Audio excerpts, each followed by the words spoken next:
এই প্রচণ্ড গরমে সকালবেলায় উঠেই এরকম একটা সুন্দর ওয়েদার দেখলে মনটা যেন এমনিতেই ভালো হয়ে যায়। এই মুহূর্তে অনেকটাই বেলা হয়ে গেছে, সকাল 7:30 মতো বাজে এখন। কিন্তু দেখুন, দেখে মনে হচ্ছে এই বুঝি সকাল হলো। আমরা দুজন ছাদে এসেছি ব্রাশ করার জন্য, আর আমাদের পিছে পিছে চলে এসেছে বুনুও। আর এই যে দৌড়াদৌড়ি করে খেলা করছে, আর ওর সাথে আমরা দুজনে একটু খেলা করে নিচ্ছি। ব্রাশ করার পর আমি ছানা মুড়ি আর চা খেয়ে নিয়েছিলাম, আর ও তো চা খাবে না, সেজন্য ওকে এই যে অল্প কটা ফল কেটে দিয়েছি আর দুটো ডিম সেদ্ধ করে দিয়েছি। আর এখানে বুনিও বসে রয়েছে, তো বুনি তো ওর পেছন ছাড়ছে না একদমই। তো দুজন মিলেই ওরা ফল আর ডিম খেয়ে নেবে। Hello everyone, good morning. কেমন আছেন সবাই? আশা করছি সকলে খুব ভালো আছেন, সুস্থ আছেন, আর আমরাও বেশ ভালো আছি। আমার আজকের আরো একটি নতুন ব্লগে আপনাদের সকলকেই স্বাগত জানাই। আজ শনিবার, সকাল 7:30 মতো বাজে এখন। আর এখন থেকেই আমি আমার আজকের ব্লগটি শুরু করছি। আশা করছি আমার আজকের ব্লগটি আপনাদের ভালো লাগবে। আর হ্যাঁ বন্ধুরা, ব্লগটি স্কিপ না করে সম্পূর্ণ দেখার অনুরোধ রইল আপনাদের কাছে। আগের ব্লগ থেকে নিশ্চয়ই আপনারা বুঝতেই পেরেছেন যে আমি আমার বাবার বাড়িতে এসেছি। আর বাবার বাড়িতে এলে আপনারা তো জানেনই যে আমি একটু দেরি করি ঘুম থেকে উঠি। ঘুম থেকে উঠেই আমি আর আমার হাজবেন্ড দুজন মিলেই ছাদে গিয়েছিলাম। ও বলল চলো ছাদে যাই, ছাদে গিয়ে ব্রাশটা করব। আমিও দেখলাম খুব একটা রোদ দেয়নি, সেজন্যই বললাম চলো তাহলে যাই। তো ছাদে গেছিলাম, তারপর ছাদের থেকে এসে পরে খাওয়া দাওয়া সারলাম। সকালবেলা আমাকে তো অল্প করে খেতে হবে, আপনারা জানেনই, কারণ সকালবেলা অল্প কটা না খেলে না শরীরটা খুবই ক্লান্তি লাগে আমার। তো সেজন্যই অল্প কটা মুড়ি খেয়ে নিলাম। আর হাজবেন্ড তো মুড়ি খাবে না, সেজন্য ওকে কটা ফল কেটে দিলাম। আর তারপরে এসে মায়ের একটু হেল্প করে দিচ্ছি। মা তো আমাকে বারণ করছিল যে কিছু করতে হবে না, কিন্তু অনেকটাই দেরি হয়ে গেছে জানেন। তো যদি মাকে একটু হেল্প না করে দিই তাহলে মায়ের না আরো অনেক দেরি হয়ে যাবে আর খুবই ক্লান্তি লাগবে। আমি যতদিন রয়েছি ততদিন অন্তত একটু সাহায্য করে দিই, কিন্তু কি জানেন তো, আমারও তো শরীরটা খারাপ, সেই জন্যই আর কি মা করতে দিচ্ছে না, নয়তো এই কাজগুলো তো আমিই করে থাকি। দালান বাড়িটা মামির মায়ের ধোয়া মোছা করে নিয়েছেন। এই যে গ্যাসের কাজটা আমি একটু ধুয়ে মুছে নিলাম, আর যে কটা বাসন ছিল ওগুলো ধুয়ে ওখানেই উপর দিয়ে দিলাম। আর তারপরে সকালের মুড়ি খাবারটাও বানিয়ে নিয়েছিলাম। আজকে সকালে বানিয়েছিলাম আলু কলাই সেদ্ধ আর পেঁয়াজি, আর একটু শশা কেটেছিলাম। আর তারপরে দেখুন এগুলো সমস্তটাই সাজিয়ে হাজবেন্ডকেও ডেকে দিলাম। ও তো চলে এলো, ভাইকেও 100 বার করে ডাকলাম, ও কিন্তু এলো না, শুধু বলছে যাচ্ছি যাচ্ছি এই করছে। তো ওকে ডাকা সত্ত্বেও এলো না যখন, আমিও বসে পড়লাম। আর এই যে দুজন মিলেই খেয়ে নিচ্ছি। খাওয়া দাওয়ার পরে বেশ অনেকক্ষণ শুয়েছিলাম, মানে ঘুমিয়ে গিয়েছিলাম বলতে পারেন। আর এই মুহূর্তে অনেকটাই দেরি হয়ে গেছে, 1:30 মতো বাজে। স্নান করে নিয়েছি, আর আজকে তো আমার সমস্ত প্রবলেমও চলে গেছে, সেজন্য মাথায় স্নান করে নিয়েছি। তারপরে দেখুন ঠাকুর মন্দিরে প্রণাম করে কয়েকটা ফুল তুলে নিলাম, আর বাবার থানে চলে এসেছি, বাবার পায়েও কয়েকটা ফুল দিয়ে দিলাম। তারপরে এখানে বসে জবটা করে নেব। জব করার আগে একটা ধূপ জ্বালিয়ে নিচ্ছি। আপনারা তো জানেনই রোজই আমি জব করার আগে একটা করে ধূপ জ্বালি, তবে কয়েকদিন তো একটু সমস্যা ছিল, সেজন্য জ্বালা হচ্ছিল না, তবে আজকে জ্বালিয়ে নিলাম, বেশ ভালো লাগলো। আমার শ্বশুর বাড়িতে যেহেতু চন্দন পিড়ে নেই, সেজন্য ওখানে চন্দনের ফোঁটাটা নেওয়া হয় না, তবে যখন বাবার বাড়ি আসি তখন কিন্তু চন্দনের ফোঁটাটা নিয়ে থাকি জব করার আগে।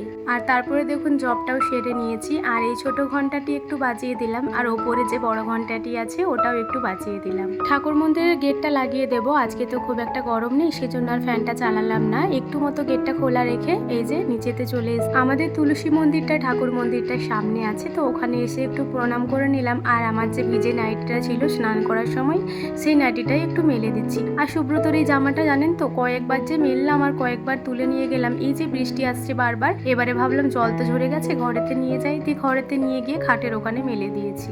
অনেকটাই দেরি হয়ে গেছে, দুপুরের খাবার সময় হয়ে গেছে, সেই জন্যই দেখুন মা এদিকে খাবারটা বাড়ছে। আমি ভাবলাম আপনাদেরকেও দেখিয়ে দিই আজকে কি কি রান্না করেছে। 4 রকম ভাজা বানিয়েছে, পটল ভাজা, শাক ভাজা, ভেন্ডি ভাজা, আর হচ্ছে তেলের বড়া। আর এই যে মাছের ঝোল করেছে আলু দিয়ে। ঝোলটাতে খুব একটা তেল মশলা ব্যবহার করেনি, কারণ আমার হাজবেন্ডের খুব একটা তেল মশলা খাওয়া চলে না। আর এদিকে দেখুন কুমড়োর তরকারি করেছে মাছের মাথা আর পুঁই শাক দিয়ে, এটা আমার হাজবেন্ডের খুবই পছন্দের একটা খাবার। আর তারপরে মা খাবার দাবার সমস্তটাই রেডি করে দিয়েছে। এই যে আমি টেবিলে সাজিয়ে দিয়েছি, ওরা এবার খেয়ে নিক। আজকে সারাটা দিন ঝাঁকের ঝাঁক বৃষ্টি আসছিল, আর দুপুর বেলাতে জানেন শুধু কি খাই এমন মনটা করছিল। তারপরে দেখুন আমি আর ভাই চাঁদা তুলে 3টে দই এনেছি। এই দইটা আমার খুবই পছন্দের একটা দই, এরপর সবাই মিলে এটা খেয়ে নেব। এই মুহূর্তে সন্ধ্যা হয়ে গেছে আর মা এই যে চা বানিয়ে দিয়েছে। সকালবেলা মা চাটা এতটাই সুন্দর বানিয়েছিল, আমি বিকাল থেকে শুধু বলছি যে মা ওই রকম ভাবেই আমাকে 1 কাপ চা বানিয়ে দাও। তো এই যে মা চাটা বানিয়ে দিয়েছে, যেটা আমি 2টো বিস্কুট দিয়ে খেয়ে নিচ্ছি। আর আমার হাজবেন্ড আর একটু মার্কেট গেছে। চাটা খাওয়া হওয়ার পরেই বাবা কল করেছিল আর বাবা বলল যে একবার আকাশকে পাঠিয়ে দাও গাড়ির কাছে, কিন্তু ভাই আর আমার হাজবেন্ড তো মার্কেট গেছে, সে কারণে আমরা 4 জন মিলেই চলে এসেছি। আর এদিকে দেখুন বাবা 2টো কাঁঠাল এনেছে, তো সেজন্যই আর কি আমাদেরকে আসতে বলছিল। আসলে আমার হাজবেন্ড তো কাঁঠাল খেতে খুবই ভালোবাসে, সেই জন্যই কাঁঠালগুলো আনা হয়েছে। আর দেখুন বাবা এদিকে গাড়িটা চাবি দিয়ে দিচ্ছে, মা আর মামিমা একটা একটা করে নিয়ে নিয়েছে। কাঁঠালগুলো কিন্তু বেশ বড় বড় আর খুবই কম দাম, জানেন এই 2টো কাঁঠালে মাত্র 100 টাকা নিয়েছে। আমরা বাড়িতে এলাম আর তার কিছুক্ষণ পরেই আমার হাজবেন্ড এবং আমার ভাই এলো। আর ওরা দেখুন ফুচকা এনেছে আর বুনু তো ওখান থেকে নড়ছে না, বলছে আমাকে আগে দিয়ে দাও। আমার শরীরটা তো এমনিতেই খারাপ, ভেতরে একটু একটু জ্বর রয়েছে, সেজন্য আমি খুব একটা খাইনি, ওই 2-4টে মতন খেলাম, নয়তো আবার জ্বর শোটা বেরিয়ে যেতে পারে। এদিকে দেখুন মা আবার একটু মতো গুড় পিঠে বানাবে, মানে কয়েকটাই বানাবে, সেজন্যই অল্প করে সুজি ভিজতে দিয়েছিল দুধের মধ্যে। আর তারপরে সুজিটা যখন ভালো করে ভিজে গেছিল, অল্প কটা কালো জিরে আর একটু মতো আটা দিয়ে পরে আবার একটু দুধ দিয়ে ভালো করে মিক্স করে নিচ্ছে। যখন বাড়িতে চালের গুঁড়ো আরে থাকে না, তখন কিন্তু এভাবেই সুজি দিয়েও গুড় পিঠে বানানো যায়, এগুলো খেতে কিন্তু বেশ ভালো হয়। আমরা যখনই বাড়িতে আসি তখনই হাতের কাছে যাই থাকে সেই দিয়েই কিন্তু মা অনেক কিছুই ভালো মন্দ রান্না করে আমাদেরকে খাওয়ায়।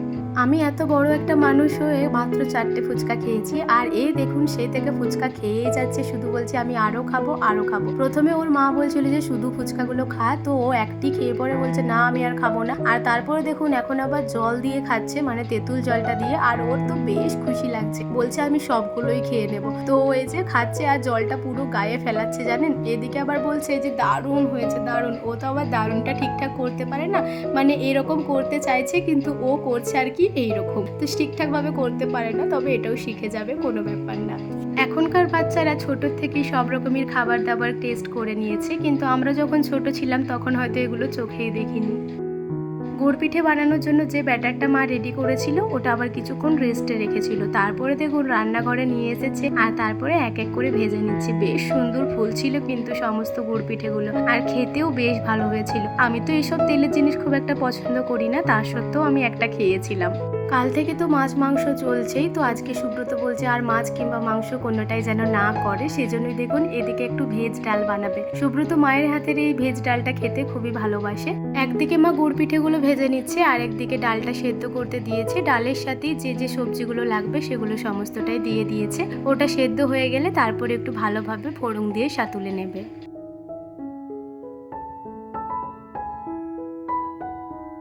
মা ওদিকে গুড় পিঠে বানাচ্ছিল, সেজন্যই ডালটা সাঁতুলার জন্য যে পেঁয়াজ রসুনটা লাগবে সেটা মামিমাই এদিকে কেটে দিচ্ছে। আর মা ডালের মধ্যে কোনো রকম আদা ব্যবহার করে না, শুধুমাত্র পেঁয়াজ আর রসুন এইটুকুই ব্যবহার করে।